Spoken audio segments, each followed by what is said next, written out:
वंदे पुरुषोत्तम। दूसरे की मंगल कामना ही अपने मंगल की प्रसूति है। श्री प्रफुल्ल रंजन चक्रवर्ती श्री यामिनी कांत राय चौधरी के माध्यम से दीक्षा लिए। दीक्षा ग्रहण करने के बाद से ही हर एक 3 महीने के अंतराल में ठाकुरबाड़ी जाते हैं। वे कलकत्ता में सावेलस कंपनी में स्टेनोग्राफर के पद पर कार्यरत थे। सन 1952 साल की घटना है। श्री प्रफुल्ल रंजन चक्रवर्ती एक बार 7 दिनों की छुट्टी में देवघर ठाकुरबाड़ी गए। श्री ठाकुर के संग सानिध्य में 5 दिन व्यतीत कर चुके थे। उनके पास जो भी रुपया पैसा था सब खर्च हो चुका था। आश्रम के हरिदास दा ने उनसे श्री बड़माँ की एक रजाई बनाने के लिए अर्घ मांगे, परंतु वे उनको एक भी रुपया नहीं दे पाए। इसके कारण उनको बहुत अफसोस भी हो रहा था।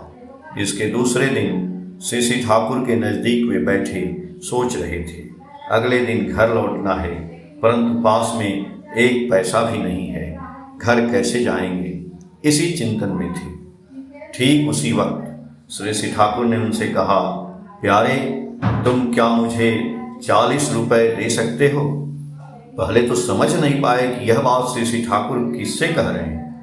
बाद में समझ में आया ठाकुर जी उन्हीं से मांग रहे हैं। उन्होंने कहा, जी दे सकूंगा। आसाम के एक गुरु भाई का मनमोहिनी धाम गेस्ट हाउस से रुपया पैसा सहित बैग चोरी हो गया था। श्री ठाकुर को जानकारी मिलते ही उक्त व्यक्ति के सहायता के लिए ठाकुर जी ने प्रफुल्ल दा से 40 रुपये मांगे थे। उस वक्त 40 रुपये संग्रह करना बहुत मुश्किल कार्य था। उत्सव समाप्त हुआ था। बाहरी गुरु भाई अपने अपने घर लौट चुके थे। आश्रम वासी के अलावे कोई नहीं था।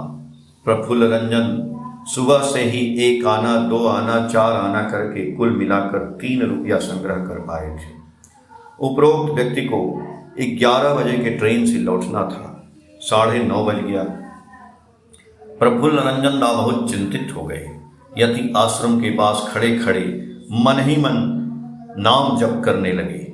अचानक देखते हैं कि केष्टोदा के घर के तरफ से आलोचना पत्रिका के संपादक वीरेंद्र लाल मित्र आ रहे हैं। वीरेंद्र दा ने प्रफुल्ल दा से पूछा, क्या समाचार है? तब वे उनसे श्री ठाकुर के आशीर्वाद के संबंध में जानकारी दिए। सुनकर वीरेंद्र दा ने कहा, मुझको क्या करना होगा? उन्होंने कहा, अभी आपको मुझे 40 रुपया देना होगा। कलकत्ता जाकर मैं आपका रुपया लौटा दूंगा। वीरेंद्र बहुत सोच विचार कर बोले, मेरे पास ठीक 40 रुपया ही है और इस रुपए का अभी तुरंत आवश्यकता नहीं है, बाद में लगेगा। प्रफुल्ल दा ने कहा कि कृपा करके आप अभी मुझे रुपए दे दें। वीरेंद्र घर से रुपया लाकर दे दिए। प्रफुल्ल रंजन दा आसाम के सज्जन के साथ लेकर ठाकुर जी के पास गए और बोले, ठाकुर जी, मैं 40 रुपया संग्रह कर लिया हूँ। श्री ठाकुर ने रुपए को उक्त सज्जन के हाथ में देने को कहा।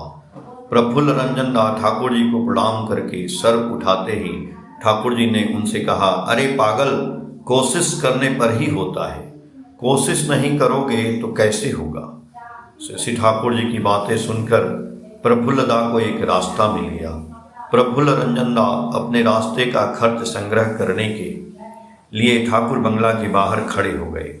खड़े खड़े मन ही मन नाम जप कर रहे हैं और इधर उधर देख रहे हैं कि कुछ ही देर में उनके ऋत्विक श्री यामिनी कांत राय चौधरी दा ठाकुर बंगला की तरफ आते दिखाई दिए। नजदीक आते ही दोनों एक दूसरे का कुशल मंगल विनिमय के बाद पूछे, प्रफुल्ल दा, आप कब लौटेंगे?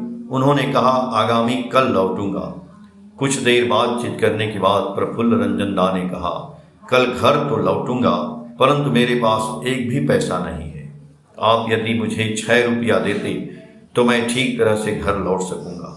यामिनी दा ने कहा, रास्ते में चाय बिस्कुट का रुपया भी तो लगेगा, आप ये 10 रुपये रख लें। इस तरह ठाकुर जी की दया से प्रफुल्ल रंजन दा को लौटने का पैसा भी संग्रह हो गया। दूसरे दिन ट्रेन पकड़कर प्रफुल्ल रंजन दा घर लौट आए। जय गुरु।